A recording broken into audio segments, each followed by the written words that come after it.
대한민국 실제 사건. 안녕하세요.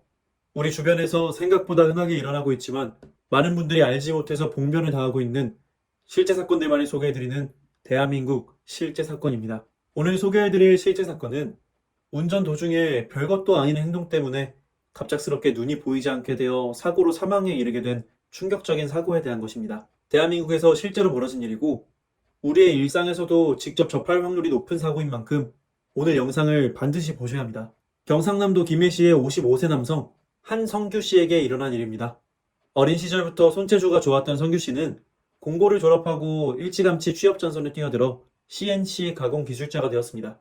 해가 갈수록 성규 씨의 실력은 무르익어갔고 틈이 날 때마다 각종 자격증까지 취득하다 보니 성규 씨는 어느새 회사 최고의 베테랑이 되어 있었죠. 그러나 아무리 성규 씨라 해도 3교대를 해가며 금속을 가공하는 밀링 작업은 결코 쉬운 일이 아니었습니다. 드릴을 조작할 때마다 튀는 쇳가루와 사투를 벌이고 나면 성규 씨는 완전히 녹초가 될 수밖에 없었습니다. 성규 씨는 나이를 먹을수록 하루가 다르게 몸이 축나는 것을 실감하게 되었는데요. 성규 씨는 3교대 때문인지 수면의 질이 낮아져 피로를 자주 느끼게 되었고 작업 중 흩날리는 분진 때문에 호흡기 건강도 조금씩 나빠지기 시작했죠. 또 회사의 납품 일정이 밀릴 때면 야근을 하는 경우가 잦았는데요. 하루 종일 일에 시달린 성규 씨가 스트레스를 풀 방법은 스마트폰 하나뿐이었습니다. 퇴근 후 샤워를 하고 나면 성규 씨는 새벽까지 스마트폰을 들여다보곤 했죠. 아침 일찍 출근해야 한다는 사실도 외면한 채로 졸음을 참아가며 스마트폰으로 이것저것 재미난 것들을 보는 습관이 생겨버린 것입니다. 성규 씨가 그렇게 밤늦게까지 스마트폰을 보았기 때문일까요? 점점 성규 씨의 눈이 침침해졌고 자고 일어날 때마다 눈이 따끔거리고 눈물이 나기 시작했습니다. 일상생활에서도 눈이 항상 뻑뻑하게 느껴졌고요. 하지만 성규 씨는 이젠 자기도 나이가 들었구나 하고 가볍게 여길 뿐이었죠. 그러던 어느 날의 일이었습니다.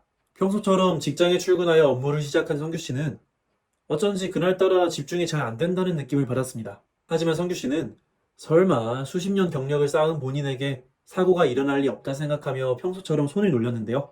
그러나 1시간 뒤 성규 씨는 자신도 모르게 정신이 느슨해져 장비에 손가락을 찢고 말았죠. 반복 작업 도중에 성규 씨가 방심을 해버린 겁니다. 자칫하다간 큰 부상을 입을 뻔한 아찔한 사고였지만 다행히 찰과상에 그쳤기에 성규 씨는 안도의 한숨을 쉬었습니다. 그러나 그날 성규 씨에게 여러 가지 악재가 이어졌는데요. 성규 씨가 짠 코드에 오류가 생겨 장비가 충돌할 뻔하는가 하면 작업 도중에 고글 다리가 부러져 금속 가루가 얼굴에까지 튀어오르기도 했죠. 거기에 한창 야근을 하고 있는 도중에 졸음이 몰려오기까지 했습니다. 성규 씨는 그간 너무 몸을 혹사한 것이 아닌가 하고 반성한 후 그날 밤은 스마트폰을 보지 않고 바로 잠을 청했습니다. 그렇게 푹 자고 일어난 성규 씨. 그런데 성규 씨가 눈을 뜨고 나니 눈이 평소보다도 훨씬 더 뻑뻑했고 통증까지 느껴졌습니다. 성규 씨는 세면대에 찬물을 받아 눈을 벅벅 비벼보았지만 눈이 더더욱 따가워졌고 충혈된 눈에서 눈물이 마구 흘러나올 뿐이었죠. 그러나 회사를 결근할 정도의 증상은 아닌 것 같았기에 성규 씨는 세수를 마치고 직장으로 출근했습니다. 그런데 성규 씨가 그날 업무를 마치고 퇴근길 운전대를 잡을 무렵에 문제가 터지고 말았습니다. 집으로 향하는 도로 한가운데서 성규 씨가 갑작스러운 졸음을 느낀 겁니다. 전날 하루의 수면으로는 그동안 누적되었던 피로를 완전히 쫓을 수가 없었던 것이죠. 성규 씨는 고개를 꺾고 눈을 비벼가며 잠을 깨려고 해보았습니다만 도저히 졸음을 참을 수가 없었기에 할 수 없이 인근의 주차 라인에 차를 대고 잠깐의 잠을 청했습니다. 성규 씨는 그렇게 20분 정도의 시간 동안 시트에 기대어 숙면에 취했는데요. 그런데 성규 씨가 잠에서 깨어나고 나니 그날 아침에 겪은 것처럼 눈이 따가운 증상이 발생하는 것이었습니다. 그뿐만 아니라 눈에 뭔가 이물질이 낀 듯한 이물감까지 들었죠. 그러나 이미 밤이 늦어 병원이 모두 문을 닫은 상황이었기에 성규 씨는 안구의 고통을 참아가며 집으로 차를 몰았습니다. 빨리 집에 가서 아내에게 눈을 봐달라고 할 생각이었던 것이죠. 그런데 성규 씨가 집에 도착하기까지 5분도 남지 않은 시점에서 성규 씨의 눈에서 눈물이 마구 흘러나왔고 자기도 모르게 신음이 흘러나올 정도로 통증이 심각해졌습니다. 그리고 그때 성규 씨의 정면에서 달려오는 차량의 헤드라이트 불빛이 성규 씨의 시선에 스쳐 지나갔고 성규 씨는 순간적으로 눈이 너무 부시다는 느낌을 받았습니다. 성규 씨는 시야를 회복하기 위해 연신 눈을 비벼댔는데요. 그런데 아무리 눈을 비벼봐도 눈부심이 가시진 않았고 세상이 빛으로 새하얘진 채 아무것도 보이지가 않는 것이었습니다. 그렇게 성규 씨는 시야를 완전히 잃은 상태로 암흑 속의 도로에서 위험한 질주를 계속했고 뭔가 이상하다는 낌새를 차릴 틈도 없이 그대로 건물벽에 차를 들이박아 버리고 말았습니다. 그 후 충돌로 발생한 굉음이 도로를 가득 메웠고 성규 씨의 차량은 앞 범퍼가 완전히 우그러진 채로 전손 수준의 심각한 손상을 입었습니다. 추돌 사고를 목격한 주변 운전자들이 성규 씨를 구조하러 달려갔을 때는 이미 성규 씨가 그 자리에서 즉사해 있는 상태였습니다. 멀쩡한 50대 남성이 단순히 마주오는 차의 헤드라이트 불빛에 눈을 못 뜨고 벽면 충돌 사고를 일으켜 사망해버린 것은 참으로 의아한 사고입니다. 대체 성규 씨의 목숨을 앗아간 원인은 무엇이었을까요? 지금까지 경상남도 김해시의 55세 남성 한성규 씨에게 일어난 사고 사례를 살펴보았습니다. 성규 씨는 퇴근길에 자차를 운전하던 도중에 정면 차량의 헤드라이트 불빛을 보고 일시적으로 눈이 멀어버렸는데요. 평범한 사람이라면 헤드라이트 불빛에 정면으로 노출된다 해도 잠깐 눈이 부실 뿐이지 차량 컨트롤을 잃을 정도의 충격을 받지 않습니다. 그러나 성규 씨는 태양빛을 정면으로 바라본 것 마냥 심각한 충격을 받아 교통사고를 일으키고 말았죠. 사고 당시에 성규 씨가 시야를 잃게 된 원인이 궁금하실 텐데요. 성규 씨의 사고는 아주 사소한 습관 한 가지로부터 초래된 것이었습니다. 요즘 대부분의 직장인들이 하루의 스트레스를 스마트폰으로 풀고 있죠.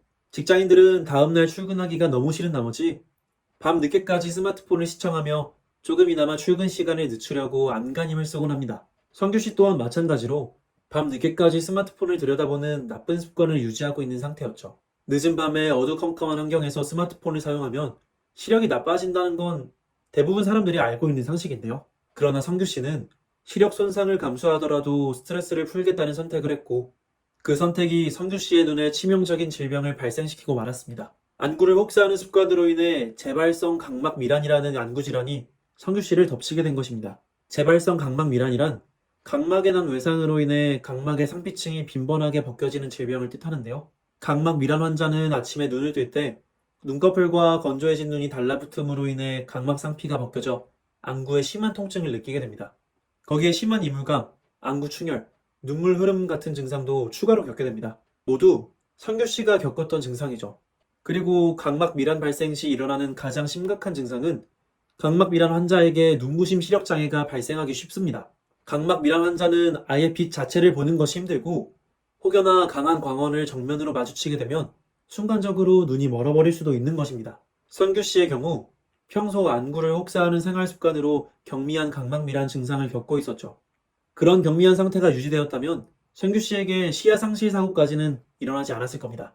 하지만 성규 씨는 본인 스스로 각막 밀환을 심하게 악화시키고 말았습니다. 사고 전날에 쇳가루가 성규 씨의 안면을 틔므로써 성규 씨의 안구에 오염물질이 유입되었고 그 뒤 성규 씨가 손으로 눈을 수차례 비비고 각막 밀환 증상을 더더욱 악화시켜버린 것이죠. 만약 성규 씨가 각막 밀환이란 질병에 대해서 미리 알고 있었다면 즉시 안과를 찾아갔을 겁니다. 하지만 이 병에 대해 무지했던 성규 씨는 그대로 직장에 출근해버렸고 그 선택이 비극을 초래하고 말았던 것입니다. 그렇다면 성규 씨의 사례와 같은 재발성 각막 밀환 증세를 예방하려면 어떻게 해야 하는 걸까요? 각막 밀환 예방의 가장 까다로운 부분은 발병하기 전까지는 증세를 알아낼 수 있는 방법이 없다는 겁니다. 안과에 가시더라도 발병되지 않은 상태에선 멀쩡하다는 진단을 내릴 수밖에 없는 것이죠. 그러므로 각막 밀환 대처를 위해선 전조 증상을 명확히 숙지하는 것이 중요한데요. 평상시에 눈이 뻑뻑하고 이물감이 느껴지거나 아침에 일어날 때 눈을 뜨기 힘들거나 하는 증상이 발생할 시 바로 병원에 찾아가시길 권장드립니다.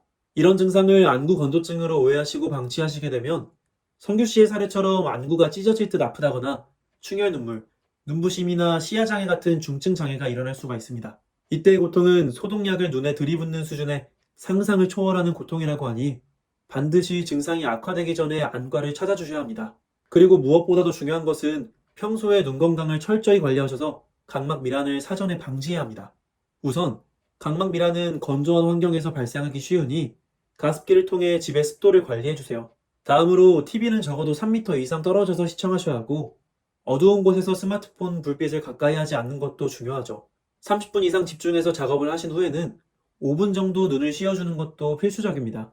또 방 전체 조명뿐만 아니라 부분 조명을 생활공간 곳곳에 비치하셔서 눈의 피로를 줄이는 방법도 권장드립니다. 그리고 눈 건강에 좋은 비타민 A, C, E나 루테인, 오메가3 같은 영양제를 섭취하는 것도 좋은 방법이고요. 이렇게 평상시에 눈 관리를 철저하게 하신다면 유전적 원인이 아니고서야 웬만해선 각막 밀환이 발병하지 않을 겁니다. 그러나 혹시라도 각막 밀환 전조 증상이 찾아올 시 즉시 안과를 찾아가시고 전문의의 치료를 받으시길 바랍니다. 오늘은 운전 중 재발성 각막 밀환 발생으로 인한 사고 사례, 그리고 재발성 각막 밀환의 위험성과 예방법에 대해서 상세히 알아보았습니다. 우리 주변에서 흔하게 일어나는 충격적인 실제 사건들과 그것을 예방하는 방법까지 알려드리는 대한민국 실제 사건. 오늘의 사연은 여기서 마치겠습니다.